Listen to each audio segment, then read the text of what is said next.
Bonjour à toutes et bonjour à tous.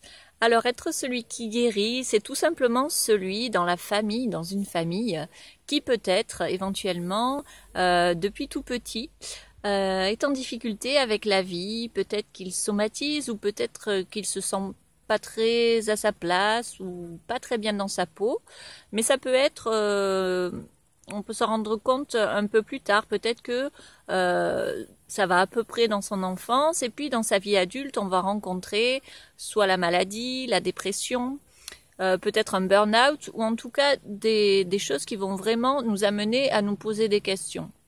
Et on va avoir le choix soit de vraiment plonger, pourquoi ça m'est arrivé, pourquoi je suis comme ça, pourquoi je me sens comme ça, pourquoi peut-être je vis toujours les mêmes choses, pourquoi ça bloque à cet endroit-là.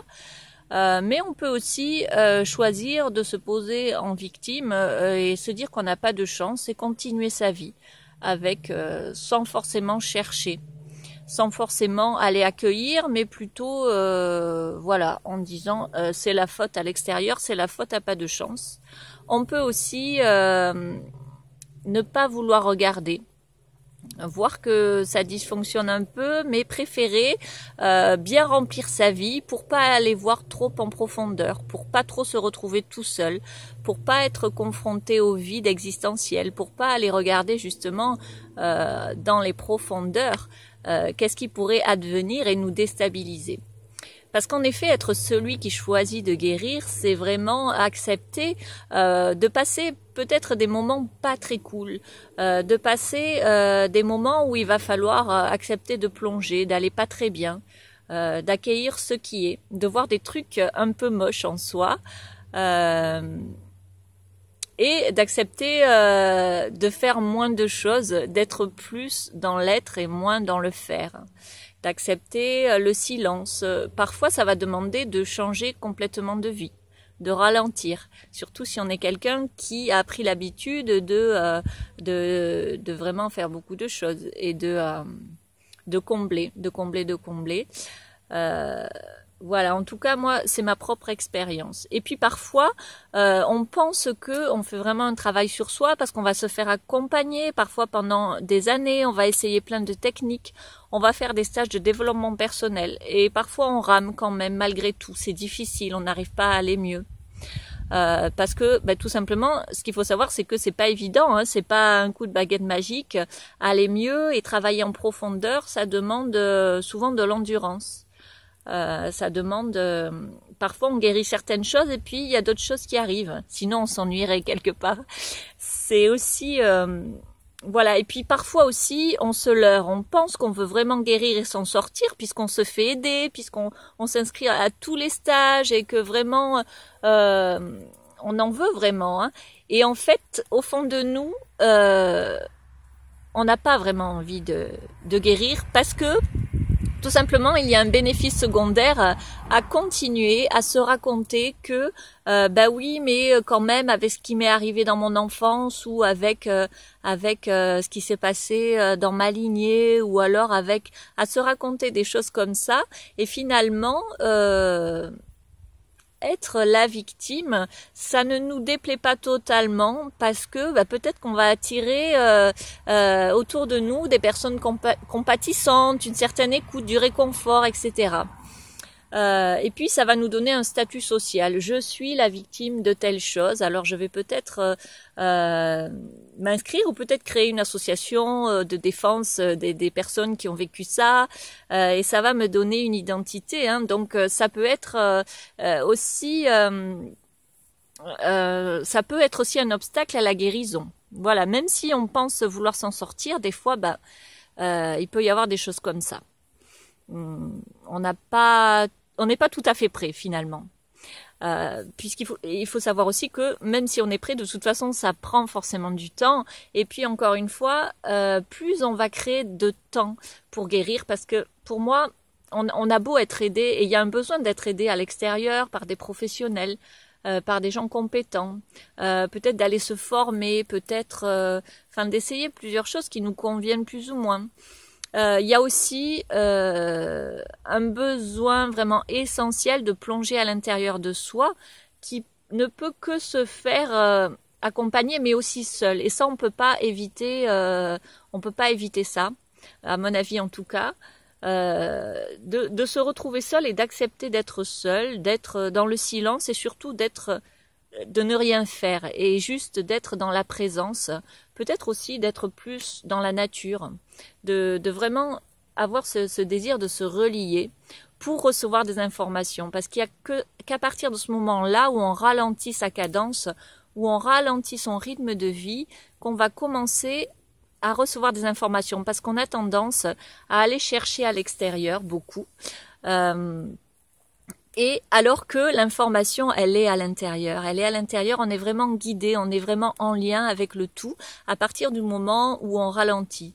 Alors bien sûr, c'est pas évident parce que toute la société est organisée de manière à ce que l'on consomme, de manière à ce que l'on ait peur. On ait peur de manquer d'argent. Qu'est-ce qu'on va faire si on travaille moins, si on change de vie?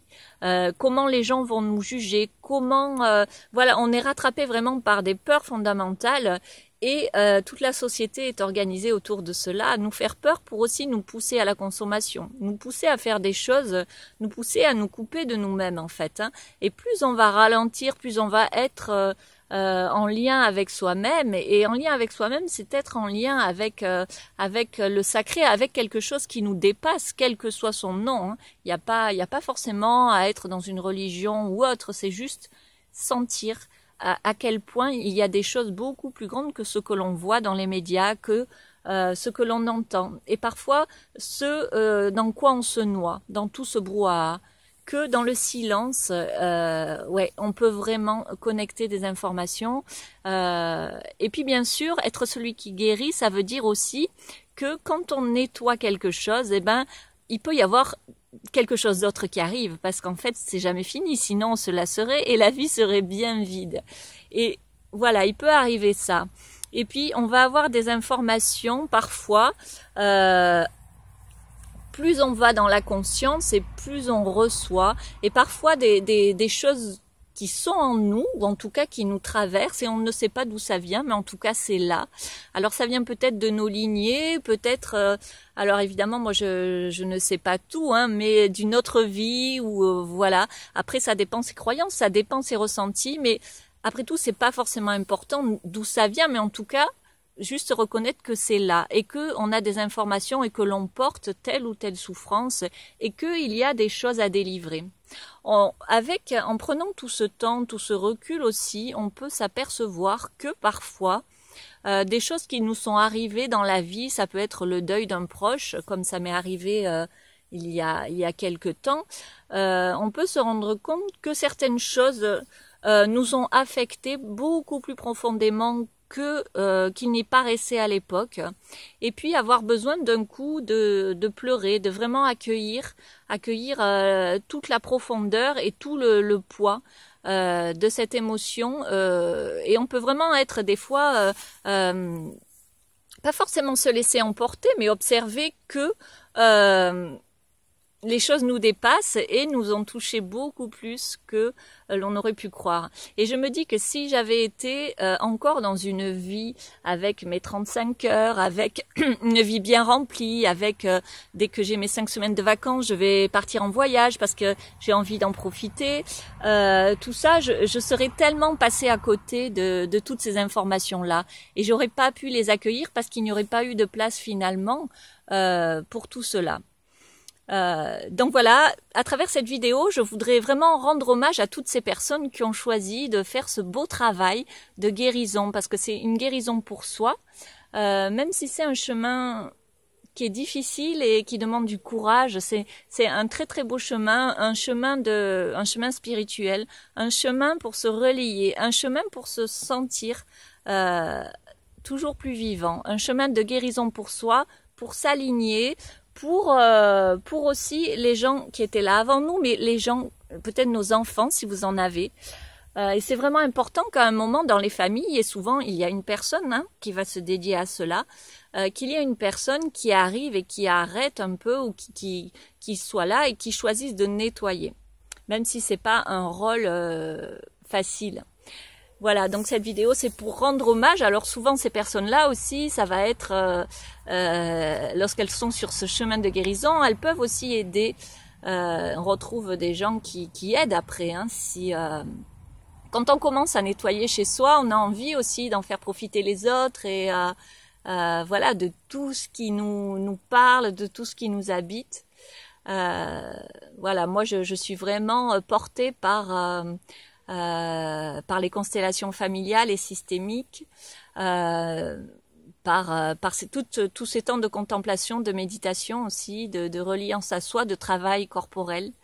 Voilà, et je rends grâce à la magie de la vie aussi, et à toutes ces personnes qui ont choisi de guérir, encore une fois, de guérir et d'être aussi un modèle, parce que quand on guérit, on est aussi un modèle pour les autres, et on n'est pas payé, mais c'est un travail à temps plein.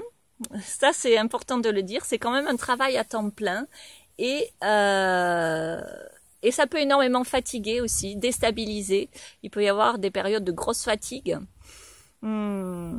Et que si on est dans la course, on peut passer à côté. Alors des fois on se dit tant mieux, parce que moi j'ai pas envie d'être fatiguée, de m'effondrer, tout ça. Hein. Mais c'est aussi, quand on choisit de guérir, c'est aussi accepter qu'il y ait des moments dans notre vie où c'est la chute, quoi. Hein, c'est la chute. Des fois c'est quelques jours, des fois c'est une semaine, des fois c'est plusieurs mois d'extrême fatigue, parce qu'il y a quelque chose qui doit... ça prend beaucoup de temps, hein, ça prend beaucoup d'énergie. Donc bravo à ceux qui sont sur ce chemin de libération. Je trouve que vraiment c'est très important de reprendre son pouvoir. Hein. Tout est là finalement. Quand on choisit de plonger dans les profondeurs et d'écouter la vie, tout est là. Il n'y a pas à chercher plus loin. Et voilà, tout est fait dans cette vie aussi pour nous distraire de cela, parce que ce serait dérangeant et peut-être inquiétant si tout le monde reprenait son autonomie et sa propre gouvernance, sa souveraineté. Mais c'est tellement beau. Voilà. Donc je rends hommage à toutes les personnes qui font ce chemin-là. N'hésitez pas si vous vous sentez, si vous vous reconnaissez dans ce témoignage, à me faire un petit coucou. Voilà. Et on utilise tellement peu de nos capacités, et on est invité à taire nos capacités, hein, dans cette société. Donc et on a des capacités, si on prend le temps vraiment de se connecter, si on prend ce temps de ralentir et d'être dans la présence, on peut vraiment avoir accès par la conscience à des choses dont on peut pas avoir accès quand on est dans une course effrénée, à gagner sa vie, hein, à être dans quelque chose de toujours avoir plus, ou travailler parce qu'on a peur de pas gagner assez, voilà, ou peur de se rencontrer.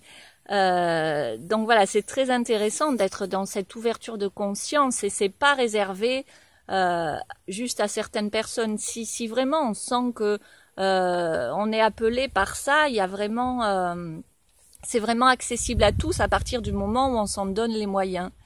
Et ces moyens-là, c'est vraiment accepter de ralentir et de moins faire, hein, de lâcher peut-être une vie qui ne nous correspond plus. Voilà, je vous souhaite